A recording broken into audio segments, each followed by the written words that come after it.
الحمد لله الذي كفى وسلام على عباده الذين اصطفى اما بعد فاعوذ بالله من الشيطان الرجيم بسم الله الرحمن الرحيم فصل لربك وانحر صدق الله مولانا العظيم وصدق رسوله النبي الامين المتين المبين الكريم ونحن على ذلك لمن الشاهدين والشاكرين والحمد لله رب العالمين۔ آئیے ایک بار شمی وقت ہدایت مصطفیٰ جان رحمت نوبہار شفاعت قاسم کنز و نعمت ختم دور رسالت کی بارگاہ عالیہ میں جہاں سید الملائکہ حضرت جبریل امی بلا اجازت نہ جائیں، اس بارگاہ کونین میں جہاں 70,000 فرشتے صبح 70,000 فرشتے شام حاضری دیا کرے، ہم اور آپ بڑی عقیدت اور محبت کے ساتھ ایک مرتبہ بلند آواز سے والے انداز میں پڑھے درود پاک اللہم صلی علی سیدنا شفیعنا مولانا محمد بارک وسلم صلی علیہ وسلم علیک یا حبیبی یا سیدی یا رسول اللہ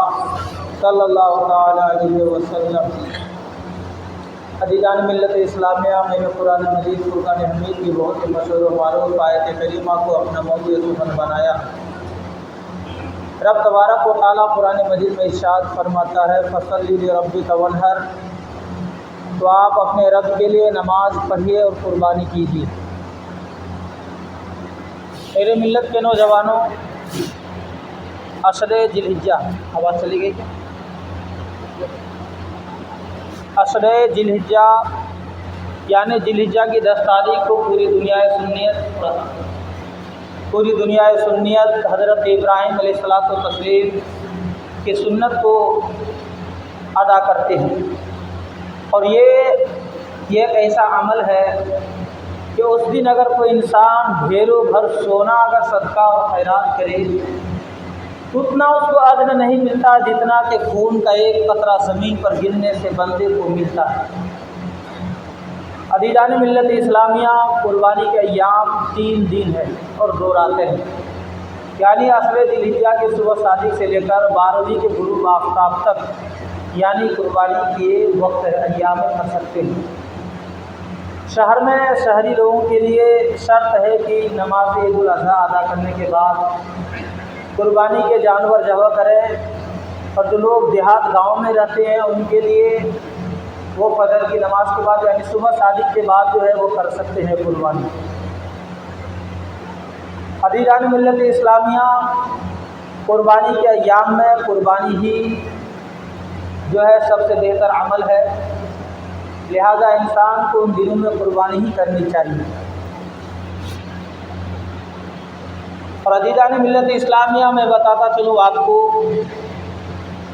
کہ اگر آپ، جیسا کہ میں نے آپ کو اس سے پہلے بتایا کہ اگر قربانی کے ایام میں آپ اگر منو بھر سونا اگر آپ خیرات اور صدقات کریں گے تو اتنے آپ کو اجر نہیں ملے گا۔ ایک شخص تھا، وہ ہمیشہ جب ایام قربانی آتے تو وہ کیا کرتے تھے، ایک بکرے کی قیمت وہ صدقہ کر دیتے تھے۔ ایک بکرے کی قیمت جو ہوتی تھی وہ پیسے اللہ کی راہ میں دے دیتے تھے، اور وہ یہ کہتے تھے کہ ایک جان کو بے جان کرنا یہ اچھا نہیں ہے۔ ایک جان کو بے جان کرنا، ایک جاندار چیز کو ذبح کرنا یہ اچھا نہیں ہے۔ یہ ان کی اپنی سوچ تھی، ہر کسی کا ایک اپنا اپنا سوچ ہوتا ہے۔ تو اس نے ایک دن خواب میں کیا دیکھا کہ قیامت قائم ہو چکی ہے اور لوگ اپنی اپنی سواریوں پر سوار ہو کر جنت کی طرف جا رہے ہیں، وہ اکیلا کھڑا پیدل چل رہا ہے۔ وہ شخص جو ہے اکیلا کھڑا پیدل چل رہا ہے، اس کے دل میں خواہش ہوئی کہ آخر اللہ تبارک و تعالیٰ نے کون سی نعمتوں، کون سی نیکیوں کے بدلے میں انہیں اتنی بڑی نعمت عطا کی کہ میں پیدل کھڑا چل رہا ہوں اور اتنے سارے لوگ ہیں جو سواریوں پر سوار ہو کر کے جا رہے ہیں۔ آخرکار انہوں نے ایک شخص سے پوچھا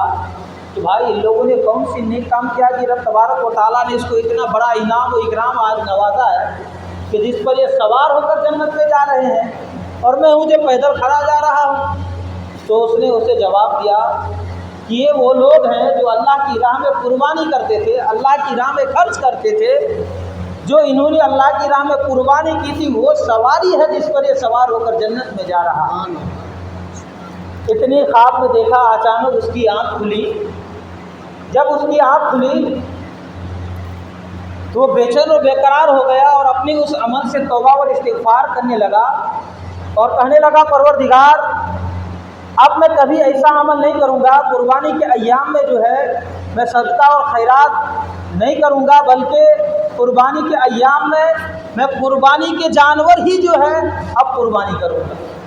تو میرے ملت کے نوجوانوں، اس سے پتہ چلا، دو چیزوں کا پتہ چلا۔ ایک تو یہ پتہ چلا کہ قربانی کے دنوں میں قربان یعنی خون بہانا ہی اللہ کو پسندیدہ عمل ہے، اللہ کا پسندیدہ عمل ہے، اللہ کو یہ پسند ہے۔ اور دوسری چیز پتہ یہ چلا کہ جس جانور کی ہم قربانی کرتے ہیں یہ قیامت کے دن ہماری سواریوں کے کام ہوں گے، جس پر ہم سوار ہو کر جنت میں داخل ہوں گے۔ تو اسی لیے میرے ملت کے نوجوانوں، ہمیں قربانی کرنی چاہیے، بلکہ بخیلی اور کنجوسی سے کام نہیں لینا چاہیے۔ عزیزان ملت اسلامیہ، اسی طریقے سے ایک مسئلہ میں آپ کے سامنے اور واضح کر دوں کہ ہم لوگ جو ہے قربانی کے جانور کو ذبح کرتے ہیں، لیکن گوشت میں جو ہیرا پھیری کر دیتے ہیں، اور خاص کر مشترکہ جانور میں ہوتا ہے ایسا مسئلہ۔ مشترکہ جانور میں یہ ہوتا ہے کہ بڑے جانور میں جو ہے 7 لوگ شریک دار ہوتے ہیں، اور 7 لوگ جب شریک دار ہوتے ہیں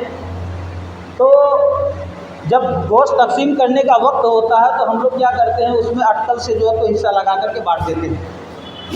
کتابوں میں آیا ہے کہ اٹکل سے حصہ نہیں بانٹنی چاہیے، نہ ہی گوشت جو ہے اس طرح سے تقسیم کرنا چاہیے۔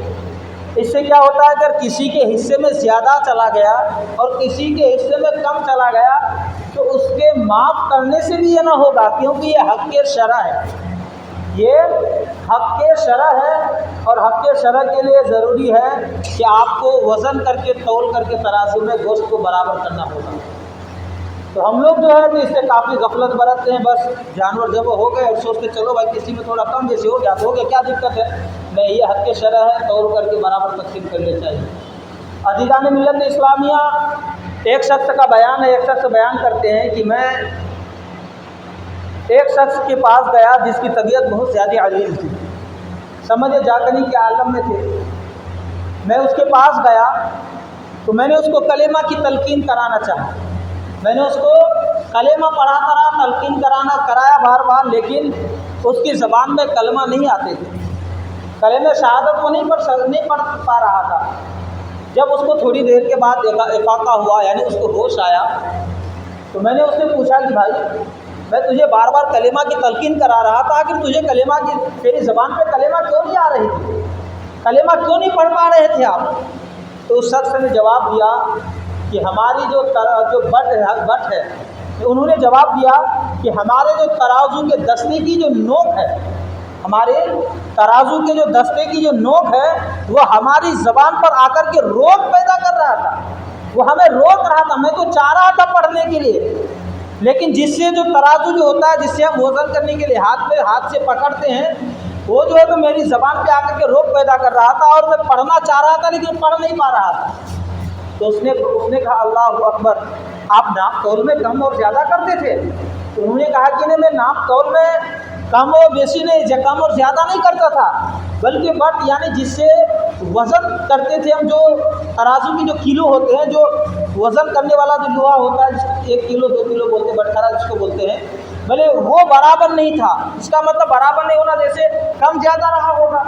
جیسے 900 گرام کا رہا ہوگا 1 کلو کی جگہ، یا 950 گرام کا رہا ہوگا، جیسے آج کل کے تاجر لوگ اکثر کرتے ہیں، کاروباری لوگ، کہ جو ہے تو تھوڑا سا وزن 100 گرام 50 گرام گھٹا دیتے ہیں، تاکہ جو ہے اس اگلے کو جو 1-2 روپے کم سے بھی دیتے تو ہمیں نقصان نہ ہو، اگلا خوش بھی ہو جائے کہ بھائی اس نے کم قیمت میں دیا اور میرا فائدہ بھی ہو جائے، تو ایسے کرتے ہیں۔ تو انہوں نے کہا کہ جو وزن کرنے والا جو پتھر تھا میرے پاس وہ برابر نہیں ہے، کئی مہینوں سے کئی دنوں سے جو وہ برابر میں نے نہیں کیا، تو اللہ اکبر، دیکھیے وہ وزن کرنے والا پتھر اس نے برابر کر کے نہیں رکھا تھا، تو مرنے کے وقت جو ہے اس کو کلمہ کی تلقین کرانے والے جب کلمہ کی تلقین کرا رہے تھے تو اس کی زبان پر کلمہ نہیں آ رہا تھا۔ تو اب ذرا سوچو، تو سے جو ناپ تول میں کم و بیشی کرتے ہیں تو کیا بھلا اس کو کتنا اس کے لیے عذاب ہے، اب سوچو اس کو کیسے نصیب ہوں گے۔ تو میرے ملت کے نوجوانوں، اسی لیے ناپ تول میں برابر ہونی چاہیے۔ ناپ تول کے متعلق یہ بہت بہترین واقعہ ہے، میں انشاءاللہ آئندہ ہفتہ اگر یاد رہا تو میں آپ کے سامنے بیان کرنے کی کوشش کروں گا، کیونکہ آج موضوع میرا دوسرا ہے۔ تو بہرکیف قربانی کے جو مشترکہ جانور ہے، مشترکہ لوگ جو اس میں حصہ لیتے ہیں، تو اس کا خیال رکھیں کہ برابر جو ہے تول کر کے آپ